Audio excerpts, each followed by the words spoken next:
ఏదైతే పెట్రోల్ మీద డీజిల్ మీద రేట్ల పెంపు ఏదైతే ఉందో సామాన్యుల మీదనే ఎక్కువగా భారం పడుతుంది. సామాన్య ప్రజలే ఎక్కువగా గోసకు పడుతున్నారు. ఎందుకంటే సామాన్య ప్రజలే ఎక్కువగా దేశవ్యాప్తంగా ఉంటారు కాబట్టి దీనికి సంబంధించి కూడా రాష్ట్ర వ్యాప్తంగా దేశవ్యాప్తంగా సిపిఐ తరఫున నిరసనలను తెలియజేస్తూ ఉన్నారు.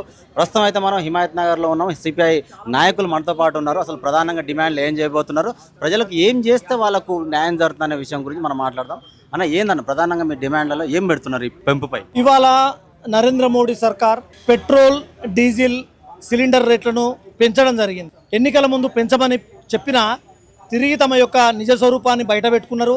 అనేక ఎన్నికలు అయిపోయిన తర్వాత దేశవ్యాప్తంగా ఇప్పటికి ఎన్నోసార్లు పెంచడం జరిగింది. ఇవాళ ఏం చెప్తున్నారు వాళ్ళంటే బంగారం కొనొద్దు, వెహికల్లను తగ్గించుకోండి అని చెప్పేసి పొదుపు చర్యల గురించి వాళ్ళు మాట్లాడుతూ ఉన్నారు.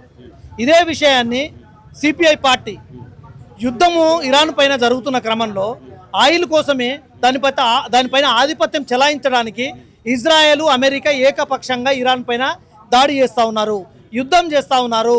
దీని మూలంగా ప్రపంచవ్యాప్తంగా ఉన్నటువంటి అన్ని దేశాలపై దీని ప్రభావం ఉంటుంది. కాబట్టి యుద్ధాన్ని తక్షణమే నిలిపివేయాలని చెప్పేసి సిపిఐ పార్టీగా భారత ప్రభుత్వానికి విజ్ఞప్తి చేయడం జరిగింది. కానీ సిపిఐ పార్టీని విజ్ఞప్తిని పెట్టినటువంటి మోడీ సర్కార్ మరి ఇజ్రాయెల్కు అమెరికాకు సపోర్ట్ చేయడం మూలంగా ఇవాళ ఈ దేశంలో ఒక సంక్షోభాన్ని మనం ఎదుర్కొంటున్నాము. కాబట్టి నరేంద్ర మోడీ సర్కార్ ముంగట మేము ఏం విజ్ఞప్తి చేస్తున్నామంటే ఇప్పటికైనా ధరల నియంత్రణ కమిషన్ ఏర్పాటు చేసి దానికి బడ్జెట్ కేటాయించడం మూలంగా అంతర్జాతీయ స్థాయిలో క్రూడ్ ఆయిల్ రేట్లు పెరిగినా తగ్గినా దానికి సంబంధం లేకుండా ఈ యొక్క ధరల నియంత్రణ కమిషన్ ద్వారా ఉన్నటువంటి బడ్జెట్ను మనం కంపెనీలకు ఇచ్చుకోవడం వల్ల ప్రజలపైన భారం పడదు, సామాన్య ప్రజలపైన ఇబ్బంది కలగదు అనే విషయాన్ని సిపిఐ పార్టీగా ఇప్పటికి కూడా తెలియజేస్తూ ఉన్నాం. సాధారణ ప్రజలు చెప్పాలంటే ఇవాళ పెట్రోలు డీజిల్ పైన పెంచినటువంటి ధరలు అనేది కేవలం వాటికి మాత్రమే పరిమితమైన విషయం కాదు.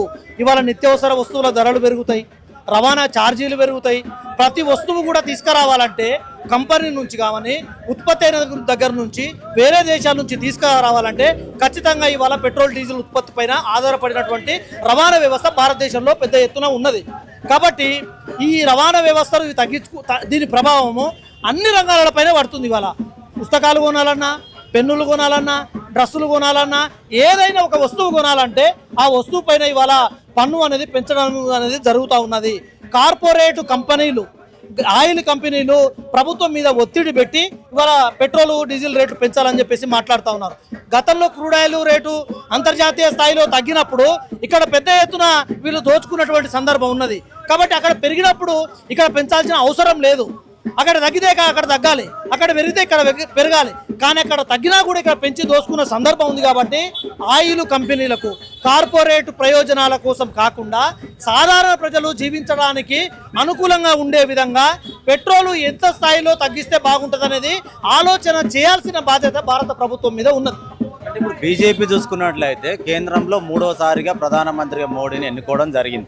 అంటే మేము దేశంలో ఉన్న ప్రజలకు మేము సానుకూలంగా ఉన్నాము, వాళ్ళకి అభివృద్ధి పదంలో ఉన్నాం కాబట్టి మమ్మల్ని ఎంచుకోవడం జరుగుతుందని చెప్పేసి కూడా ప్రధానమంత్రి అన్నారు. ఇంకో టర్మ్ కూడా వచ్చే అవకాశం ఉంది. ఇంకా ఏ రాష్ట్రాల్లో అయితే బీజేపీ లేదో అక్కడ కూడా మేము నిలదొక్కుంటాం, మాదేందో చూపిస్తామని చెప్తున్నారు కదా. అంటే ఇప్పుడు అది దృష్టిలో పెట్టుకుని రేట్ల పెంపు జరిగింది అనుకోవచ్చా? ఇవాళ బీజేపీ ప్రజల మద్దతుతో గెలవడం లేదు. బీజేపీకి ఈ దేశంలో స్వతంత్ర ప్రతిపత్తి కలిగినటువంటి సంస్థలను దుర్వినియోగం చేయడం మూలంగా ఇవాళ బీజేపీ అధికారంలోకి వస్తూ ఉన్నది. ఇతర పార్టీలను చేర్చుకుంటున్నది, ఇతర పార్టీలను చీల్చుతూ ఉన్నది. ప్రతిపక్ష రాజకీయ పార్టీలపైన సిబిఐ, ఐటీ, ఈడీ దాడులు చేస్తూ ఉన్నది. ఇవాళ పెద్ద ఎత్తున ఈవీఎంలను మేనేజ్ చేస్తూ ఉన్నారు. ఇవాళ భారత ఎన్నికల కమిషన్ ఇవాళ లక్షలాది పేద ప్రజల యొక్క ఓట్లను తొలగిస్తూ ఉన్నది, జీవించే హక్కును హరించే విధంగా ప్రయత్నం చేస్తూ ఉన్నది. ప్రజల ఆశీర్వాదం కాదు, ఇవాళ ఎన్నికల కమిషన్ యొక్క ఆశీర్వాదంతో బీజేపీ బలపడతా ఉన్నది, బీజేపీ రాజకీయంగా గెలుస్తూ ఉన్నది. కాబట్టి ఇవాళ ప్రజల మద్దతు లేదు. అందుకే ప్రజలు రోడ్ల మీదకి వచ్చి తమ నిరసన గలాన్ని వినిపిస్తూ ఉన్నారు. ఎందుకు రేట్లు పెంచుతున్నావో సమాధానం లేదు. ఇరాన్ పైన ఇజ్రాయెల్ దాడి చేసినప్పుడే మేము చెప్పినాము, ఇది ఈ దేశం మీద ఒకటే దాడి కాదు, మన భారతదేశానికి ఎక్కువ ఆయిల్ ఉత్పత్తి రంగాన్ని కలిగి ఉన్నటువంటి ఒప్పందాలు కలిగి ఉన్నటువంటి దేశం ఇరాను. కాబట్టి ఇరాన్ పక్షాన మనం నిలబడాలని సిపిఐ పార్టీ మాట్లాడితే ఎక్కడో యుద్ధం జరిగితే మీరు ఇక్కడ ఎందుకు సపోర్ట్ చేస్తారు, మీరు ఇరాను వెళ్ళిపోండి అని చెప్పేసి ఇదే బీజేపీ నాయకులు మాట్లాడారు. ఇవాళ ఎందుకు రేట్లు పెంచినాయో, ఎక్కడో యుద్ధం జరిగితే ఈ దేశంలో ఎందుకు రేట్లు పెరిగినాయో ఇవాళ బీజేపీ నాయకులు సమాధానం చెప్పాలి. బహిరంగంగా ప్రజలకు క్షమాపణ చెప్పకపోతే మిమ్మల్ని ప్రజలు మరి తిరస్కరిస్తారు, మీ పైన పెద్ద ఎత్తున పోరాటానికి సిద్ధపడతారని సిపిఐ పార్టీ తెలియజేస్తా ఉన్నది.